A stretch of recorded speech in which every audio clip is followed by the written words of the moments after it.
Okay. Good day, everyone. We are the Group 5, and for today, we are going to present the factors affecting foodborne illness.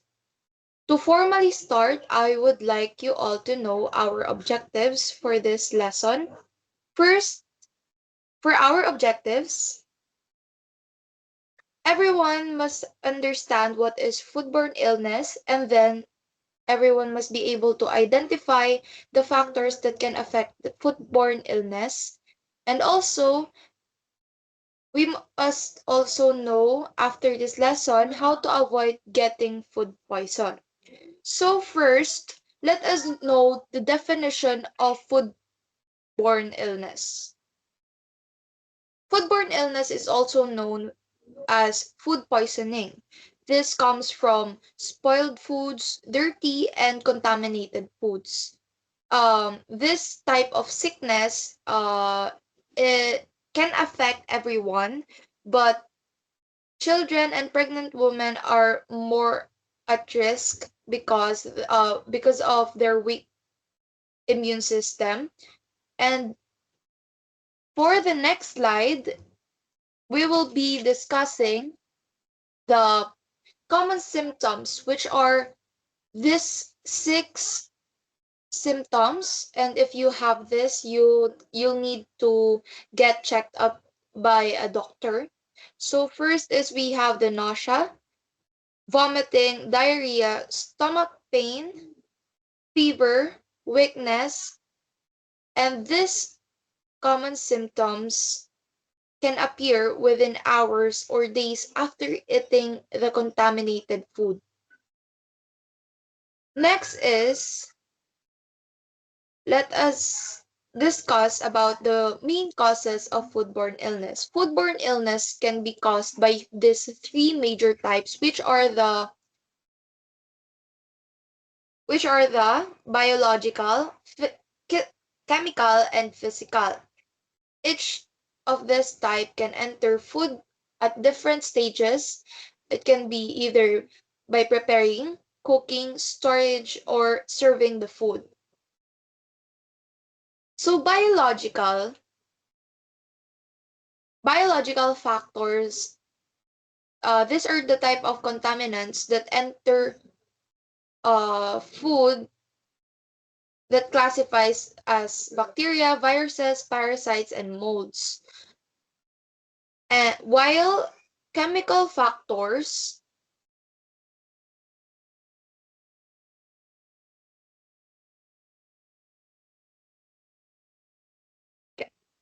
uh, next.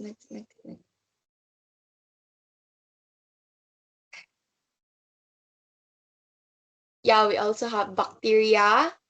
Next slide, please. Viruses. Next slide, please. And also the parasites. Now let's move on to the chemical factors. These are the detergent that we use on our equipments for cooking, preparing, and serving our meals. Like for example, plates, spoons, forks, knives, chopping board, these types of equipments that we use on our kitchen and on our dining table. Next is the physical factors. These are the ones that comes from tangible objects, like for example hair, plastic, glass pieces, and metal fragments from broken glasses on our kitchen. Now let us move on to the next topic, which will be discussed by Miss Tig.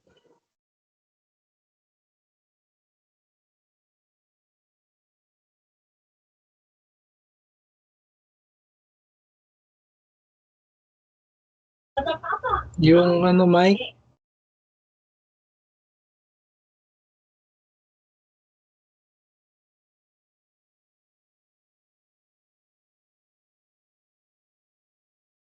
Naka-mute ka.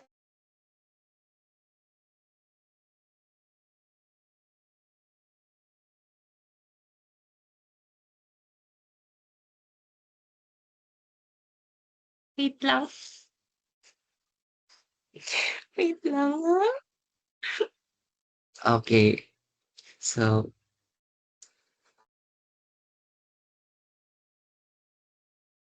so for the cross-contamination, it happens when harmful bacteria transfer from one surface or food to another. This usually occurs when raw meat touches ready-to-eat food, or when utensils are used, or um, when utensils are not cleaned before reuse. And cross-contamination is one of the most common causes of food poisoning. For example, you cut raw chicken on a cutting board and then immediately use the same board to chop vegetables for a salad. So the bacteria from raw chicken can transfer to the vegetables, making them unsafe to eat. So in kitchens, it's very important and always to follow safe food handling practices to prevent contamination. So for the next one, we have the poor personal hygiene. Poor personal hygiene, these unsafe practices like not washing hands, having dirty nails, or touching food after sneezing, coughing, and touching your face. And the food handler is not clean, bacteria can grow or transfer. For example, a kitchen staff didn't wash their hands after using the bathroom and started preparing a salad. So, this shows how easily germs can transfer from our hands to food. Keeping or practicing good personal hygiene is very crucial in keeping food safe. For the third one, we have the improper food handling. Food must be stored at correct temperature or in the right positions to prevent contamination and spoilage. For instance, we suppose in a kitchen lab um and then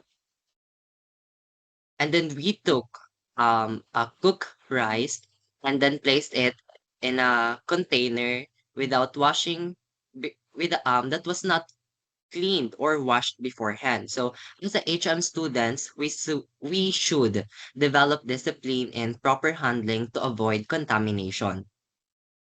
So, for the last, I not the last. So, for the improper storage,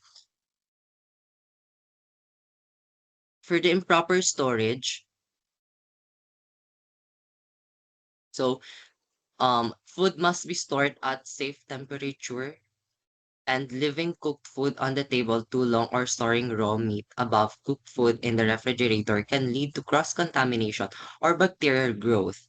So, for example, leaving food uncovered in the refrigerator so it exposed to contaminants or odors. So another one is keeping perishable items at room temperature for too long. So it exposed to bacteria to grow. So for the last is the danger zone. So this refers to the temperature range between 5 degrees Celsius and 60 degrees Celsius where bacteria multiply very quickly. Food kept in temperature range for more than 2 hours becomes unsafe. For example, I left cooked chicken on the table while I was cleaning. And then I was cleaning. Even if it looks fine and doesn't smell bad, when I return, that doesn't mean it's safe to eat pa. If it stays for too long in the danger zone, there's a chance that bacteria multiply. The bacteria that we can see or that we can smell. Thank you. For the next reporter will be Lorenzo Bellones. And Guy, let's continue our topic. The next Wait lang. is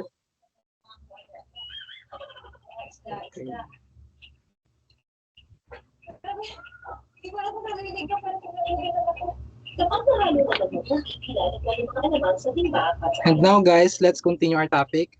And next is contaminated water. This contains dirt, chemical or germs when it used in cooking. It can transfer harmful microorganisms to food. This can happen when washing vegetables, cleaning utensils, and even cook rice. Example of this is washing vegetable with dirty water. This can lead to diarrhea or stomach infection. In short, water that isn't clean can spread germs to food.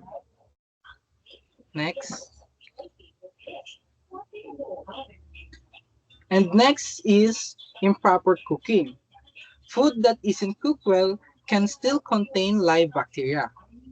Some food need enough heat to kill germs, especially poultry and seafood. Example is serving a chicken that's still not cooked inside can cause salmonella. That's why we need to cook properly the food. And next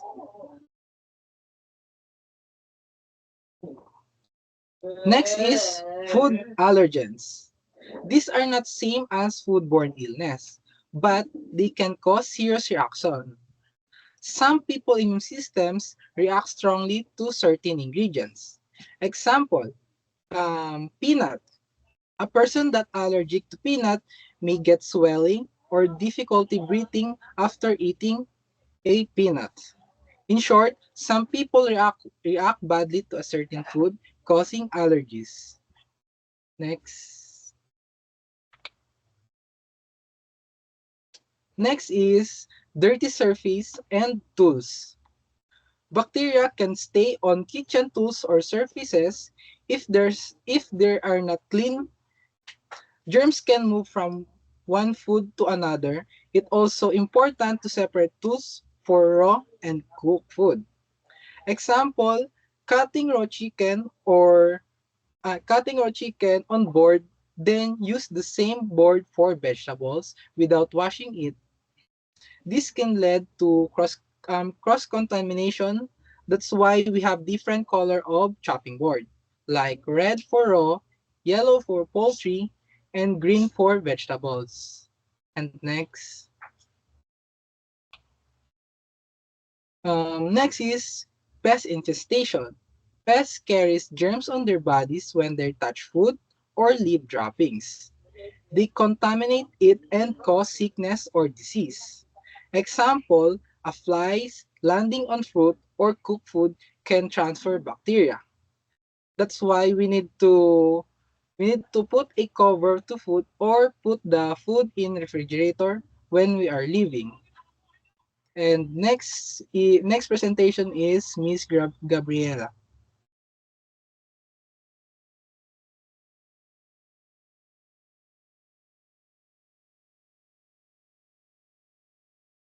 So now let's proceed to environmental factors. This is about if um if food is prepared in a dirty or messy place, it's easier for germs to get into our food. So we need to keep our surroundings clean. So as this help keep our food safe.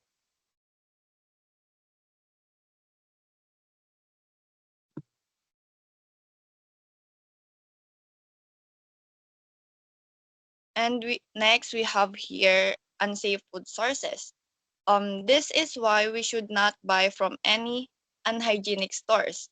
And because pwede siyang pwedeng mag-start yon ng ikakapahamak mo. Because that might lead to food poisoning. So it's more likely safer to buy to the clean and to your clean and trusted stores, especially when it comes to meat, seafood, and other like dairy products.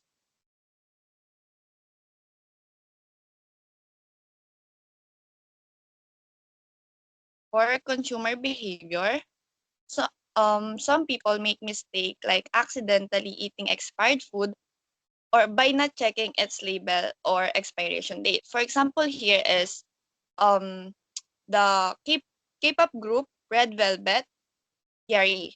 During their live, um di nila chine-check yung ice cream. Di nila chine-check yung um di nila chine-check yung expiration date ng ice cream. Tapos na-consume na nila, nakain na nila. So, you can avoid that situation by checking the label or the expiration date of the food you're going to consume. Also by throwing meat the wrong way. The safest way to the safest way to let the frozen food um defrost is just to put it into the refrigerator and let it defrost. Assuming your assuming your ref is under 40 degrees Fahrenheit, the food never gets into the danger zone. However, that method could take couple of days depending on what are you de- what are you defrosting. So the best way to thaw the meat is um put it in the cold running water or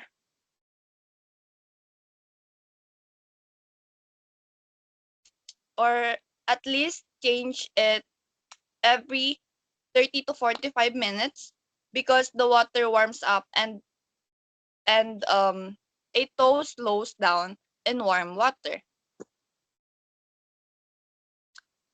For prevention method, foodborne illnesses is preventable by doing simple things like A, washing hands and utensils regularly. For example, here is before eating or before preparing our food, washing with soap and clean water um can help remove dirt and even harmful germs before they can even spread to our food.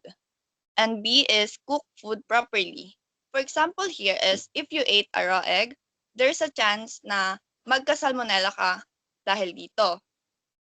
Uh, Additional information, yung sa Japan, pwede nilang makonsume yung egg yolk kahit na raw to kasi meron silang strict na sanitary at saka hygiene. Pero sa Pilipinas, hindi natin pwedeng gawin yan kasi nga pwede kang may chance na magkaroon ka ng salmonella dito. So by making sure that by making sure that the food is cooked properly can prevent or can kill bacteria that can cause sickness. Next is store food at safe temperature.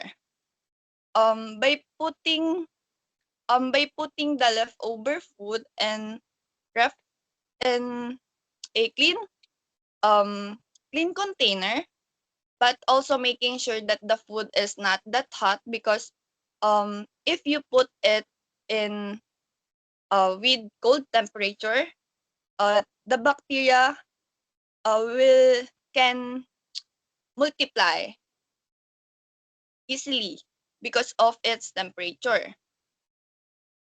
And next is avoid cross contamination. By avoiding mixing raw and cooked food, this stop cross contamination as uncooked food like raw meat, raw raw fish, and even chicken um can contains harmful germs, and when it touches the cooked food, uh, it can be transferred and make the cooked food unsafe to eat. That's why we should keep them separately. And for letter E is use clean water.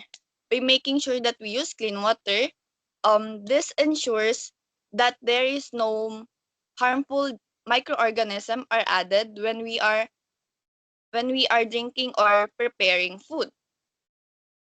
And for the letter F is check expiration date. Like what I've said earlier, checking expiration dates can help avoid consuming food that are already spoiled or unsafe to eat because that might lead to stomach problems. And for conclusion, foodborne illnesses is preventable as long as we keep our food clean by cooking it well and storing it properly so that we can stay safe and healthy. And that would be our group report, or that would be our lesson. And thank you for listening.